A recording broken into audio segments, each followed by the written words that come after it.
अशी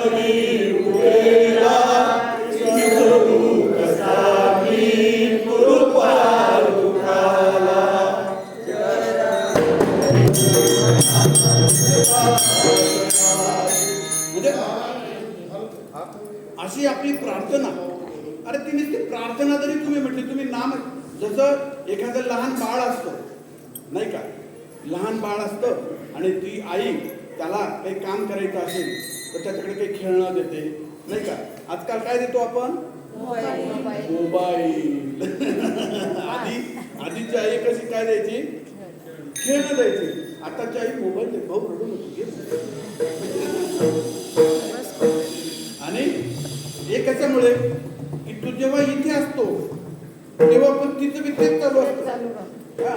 आजकाल काय म्हणतो, वेडे झाले वेडे झाले.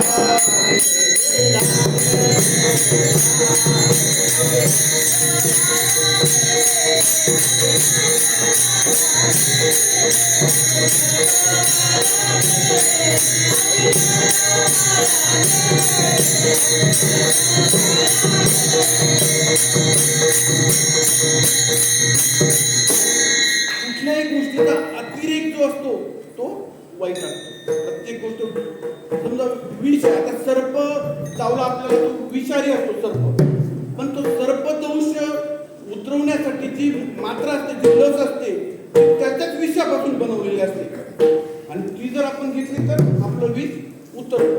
म्हणजे सर्पाचं विष सुद्धा चांगलं आहे, पण ते जर चावला जास्त प्रमाणात आलं, तसंच प्रत्येक गोष्टीचं सुद्धा. त्याचा मोबाईल आहे, टीव्ही आहे, कुठलीही गोष्ट आपण काय करतो? अतिरेक करतो. अतिरेक तुम्ही वापरा, कामासाठी वापरा, काही महत्वाचं असेल, पण जसं ते लहान बाळ असतं आणि त्याला ते आता डायपर आलेत नाही का, ती आई काय करते, त्याचं दर 10-15 मिनिटात बघते काही बाळाने काही शिशू काही केलं का नाही का. तर कसं झालंय, मोबाईल जो आहे तो 5 मिनिट सुद्धा कमी जातो. 5 मिनिटात. आणि त्याच्यामुळे घरात सुरुवात नाही. हा या रूम मध्ये, ती त्या रूम मध्ये, इथून त्याला ती मेसेज करते, डार्लिंग क्या कर रहा है जानू पिलू. अरे काय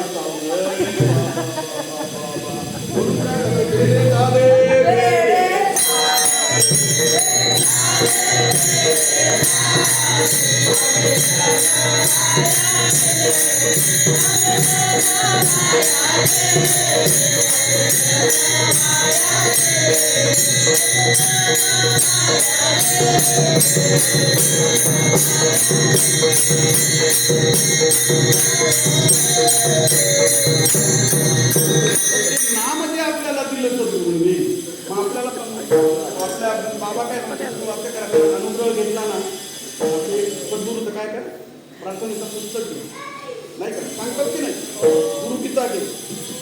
आणि हा नाम घेतो, ते गुरुगीता यांच्या आग्रह घेतो, माळ घालतो आणि तिकडेच, म्हणजे ती प्रार्थना जी आहे, ती प्रार्थना ते आपण आपल्याला नाम घेतलं आपण. आता प्रार्थना आपली प्रत्येक स्वानंद गुरुदास मंडळ होतं पूर्वी, आणि प्रत्येक ठिकाणी आपली प्रार्थना दर गुरुवारी व्हायची. बंद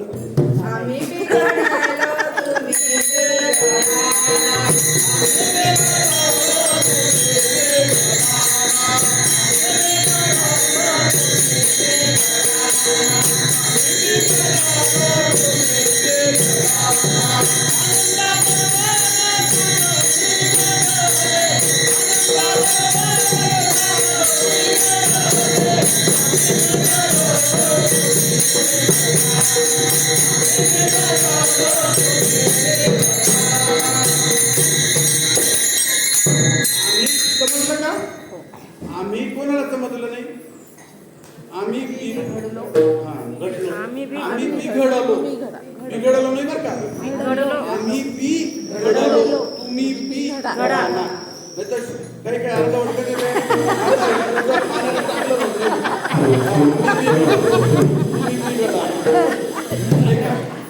अर्धवटांची संख्या आता खूप झालेली आहे.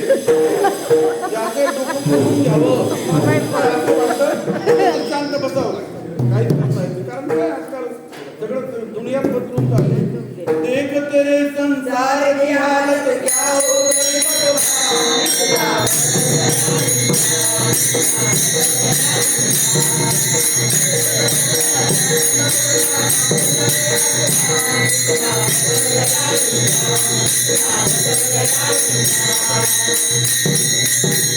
म्हणजे अशी ही आपल्या समाजाची अवस्था आहे.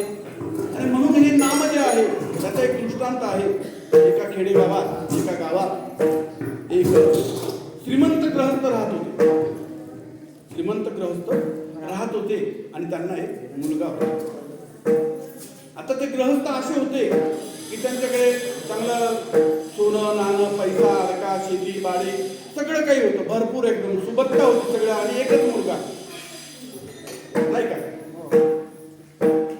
तर हा मुलगा, वडील होते तोपर्यंत बरा होता, वडिलांच्या धाकाने याच्याने त्याच्याने. कारण कसं राहिलं आजकालचा अवलादी म्हणजे अवलादी तर त्यांच्याबद्दल न बोललेलं चांगलं, पण आपल्याच अवलादी आहे. काय करणार, काहीच करू शकत नाही आपण. तर अशी ही त्याची अवलाद.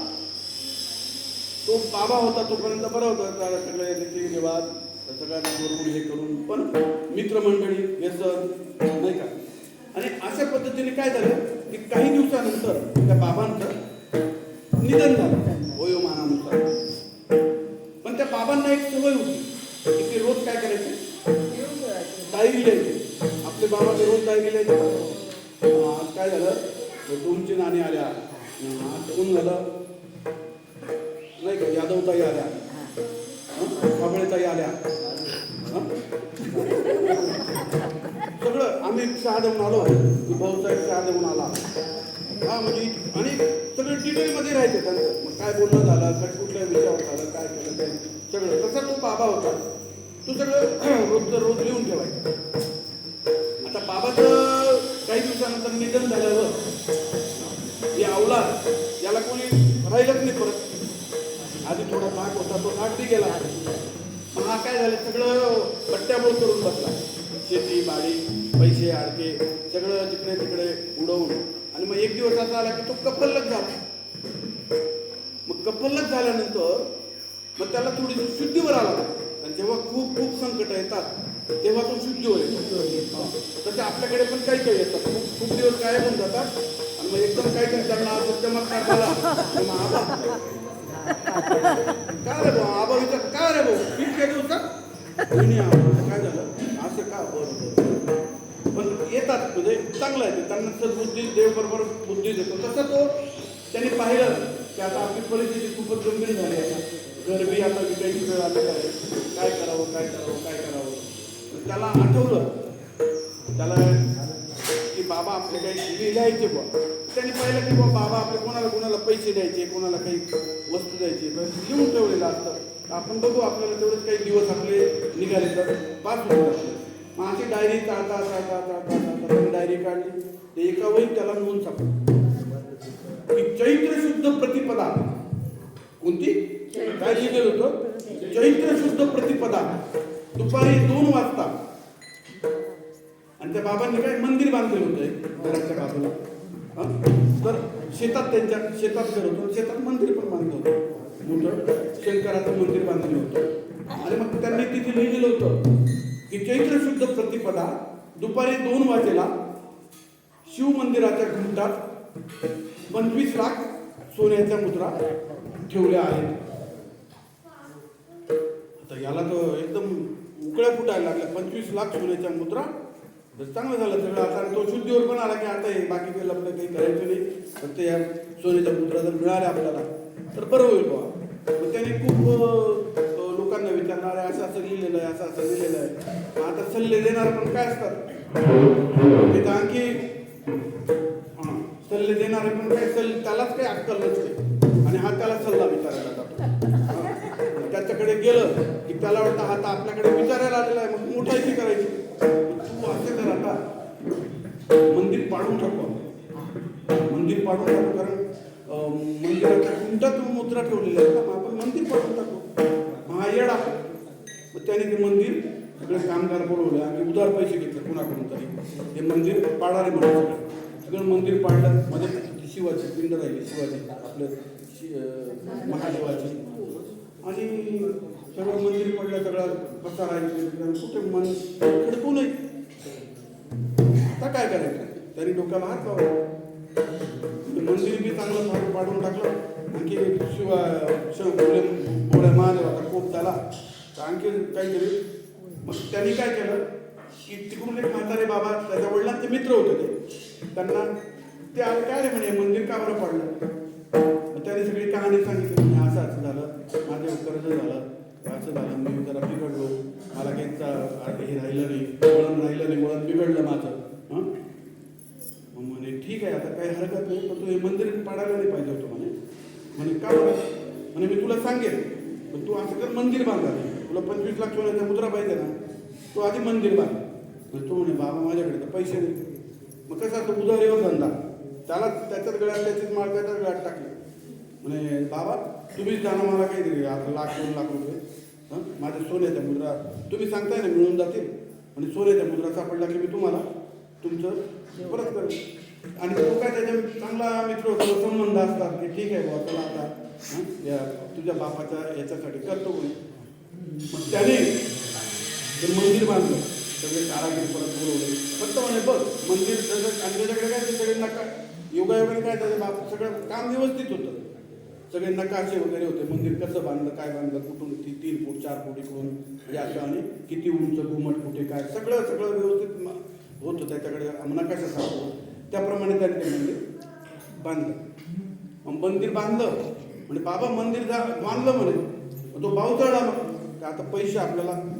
अरे म्हणे थांब बाबा, तुझ्या बापाने काय लिहिलेलं आहे, चैत्र शुद्ध प्रतिपदा दुपारी 2 वाजता, तोपर्यंत तुला थांबावंच लागेल म्हणे. तुला अजून पैसे लागत असतील तर तोपर्यंत, पण ह्या बाकीच्या रिकाम्या गोष्टी करू नको, तुझा फक्त उदरनिर्वाह भागेल असं. मग अशा पद्धतीने तो काय आला, चैत्र शुद्ध प्रतिपदा आली, दुपारचे 11 वाजले. सगळ्या गावाला उत्सुकता की आता कुठे सोन्याच्या मुद्रा कुठे सापडतील बाबा. सगळं गाव निघालं, म्हातारा बाबा पुढे काठी टेकत त्याच्या मागे तो पोरगा, आणि सगळं गाव त्यांच्या मागे चालले. कुठे म्हणे आता 25 लाख सोन्याच्या मुद्रा आपल्याला भेटणार आहे. ते गेले गेले गेले गेले. मग 12 वाजले, 2 त्यांनी आधी चेन करायची, पूजा केली विधिवत, आणि 2 वाजेला म्हणे आता बघ किती वाजले आता घड्याळात, चैत्र शुद्ध प्रतिपदा किती वाजले, 2 वाजले. आता असं कर, हां बघ हा घुमट आहे तुझा, हां त्या घुमटाची सावली कुठे पडलेली आहे, नाही बाजूला, हां त्या घुमटाची सावली जिथे पडलेली आहे 2 वाजेला तिथे खोद म्हणे. तिथे खोदलं, खोदत गेला, आणि जसे कुदळीचा आवाज आला टन, हा सगळ्यांना आनंद झाला. आणि तिथे त्या 25 लाख सोन्याच्या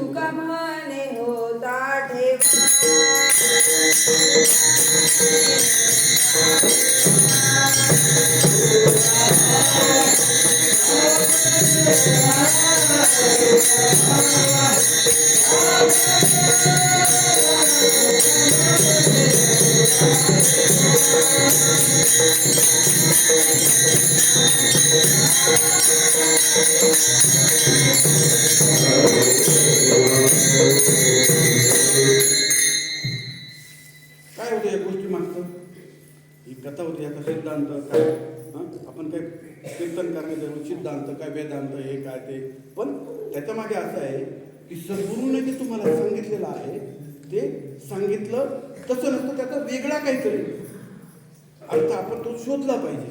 आपण काय करतो, जे सरळ आहे तेवढंच कळतं आपल्याला, चैत्र शुद्ध प्रतिपदा घुमट, आणि आपण भलतंच काहीतरी करून बसतो. तसं न करता आपलं जे नाम आहे ते या पद्धतीनेच ते घेतलं पाहिजे. आपण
बघा, आलेल्या माणसाचं कौतुक झालंच पाहिजे.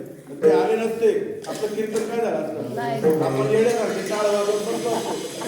आपण तेच म्हणत भाऊ तू कीर्तन करतो तरी ते कोण आहे?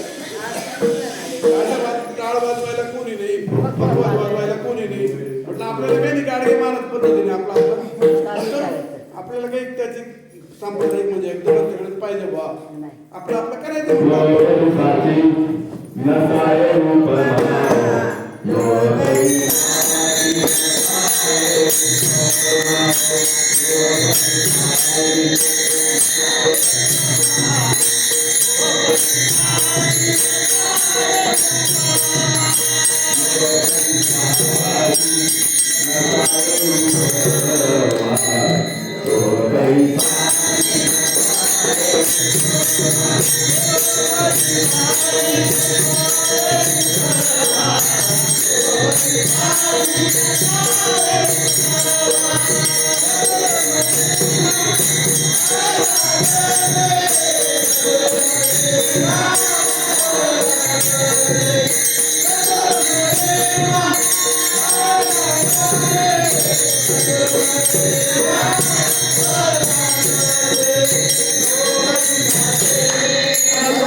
संतो की वाणी अटपटी. संत आपल्याला महाराज सांगतात नाम कसं घ्यायचं महाराज. आपलं जे नाम आहे नाही का, ते नाम सोपे रे रामकृष्ण. आपलं नाम जे आहे ते सद्गतीत अंतःकरणाने घेतलं गेलं पाहिजे. तर त्याचा आपल्याला काय होतं, आपल्याला त्याचा अनुभव येतो. आपण काय करतो, नाम दिलेलं असतं आणि आपल्याला ते कसं घ्यायचं ती पद्धत पण सांगितलेली असते आणि परत परत सांगितलेली असते. पण आपण जातो विसरून, आणि विसरलं की मग ती अष्टसात्विक भावाची अवस्था जी आहे ती आपली. कारण आपण साधनेला बसल्यानंतर आपलं शरीर जड पडलं पाहिजे. शरीरावर रोमांच, नामस्मरण करताना शरीरावर रोमांच उभे राहिले पाहिजे. आपल्याला घर्मरंध्र घाम आला पाहिजे. आपण हसू लागतो. केवळ आपल्या प्रार्थनेच्या पुस्तकाने सगळं वर्णन केलेलं आहे, पण आपण त्या पद्धतीने करत नाही. आणि मनाचा निर्धार पाहिजे, भक्तीसाठी निर्धार पाहिजे.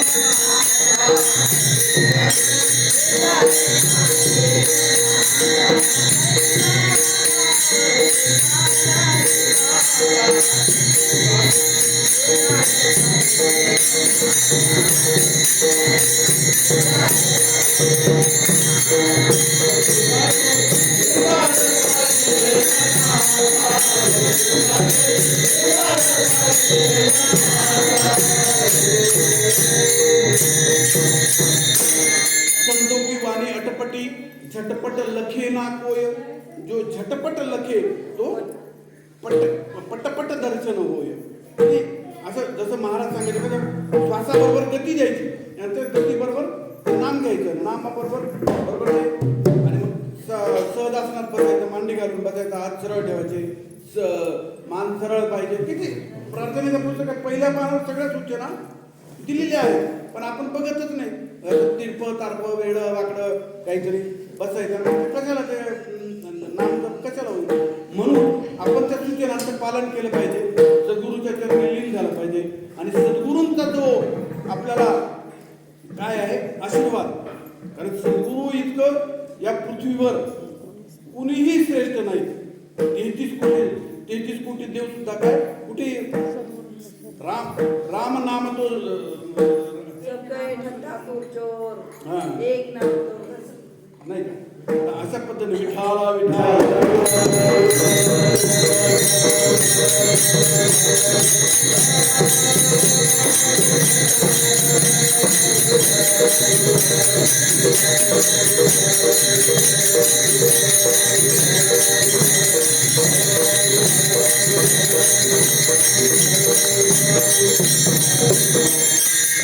एक राम तो दशरथ का बेटा, दूजा राम तो जगत पसारा, तीजा राम घटमट में बैठा, चौथा राम तो सत्यनारायण, पाचवे राम का करो बेटा. म्हणजे हे जे भगवान राम होते, आपण देव भगवान राम यांचे गुरु कोण होते? वशिष्ठ ऋषींकडून. अरे देवादी देव त्यांनी सुद्धा कोणाकडून? श्रीराम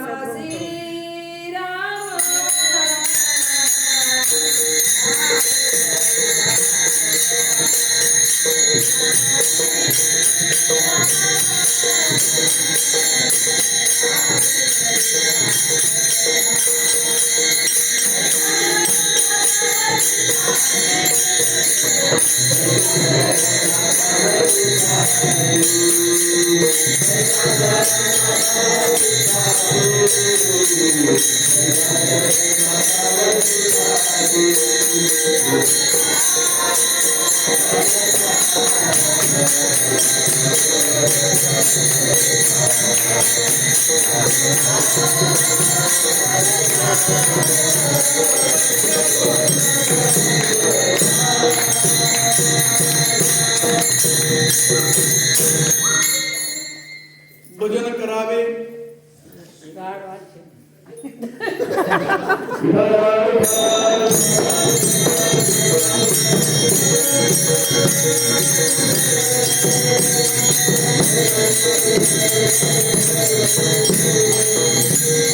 काही करायची गरज नाही.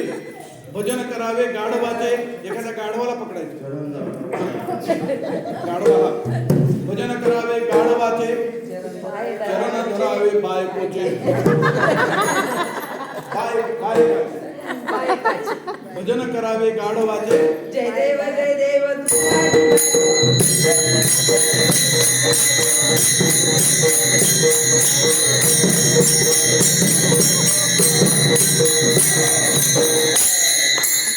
भजन करावे, गाढ वाचे, बर का, गाढवाचे नाही, वाचे. भजन पाय धरावे, बा एकाचे, कोणाचे?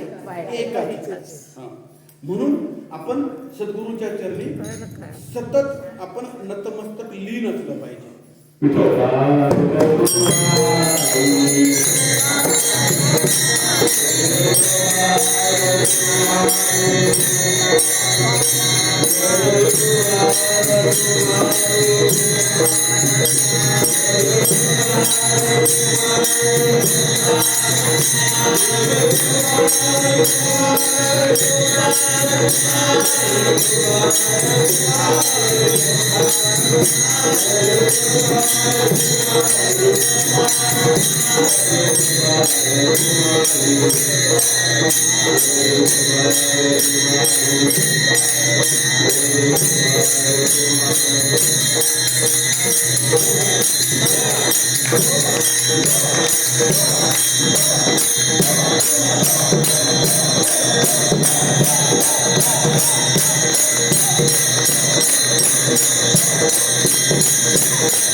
काय नाही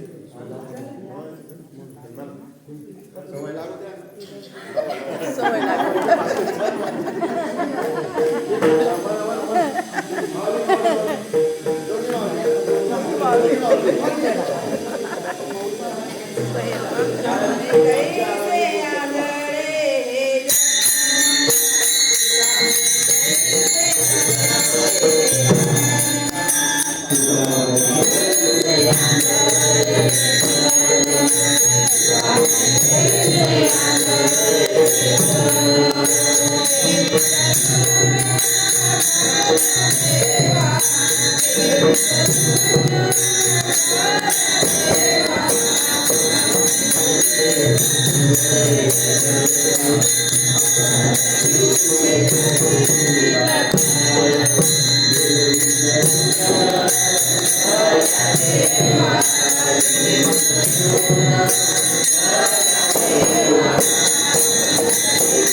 आपला भागवत राहिला.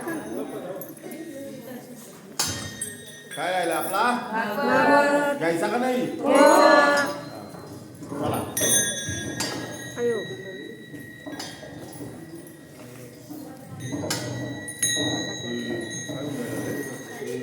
सगळ्यांना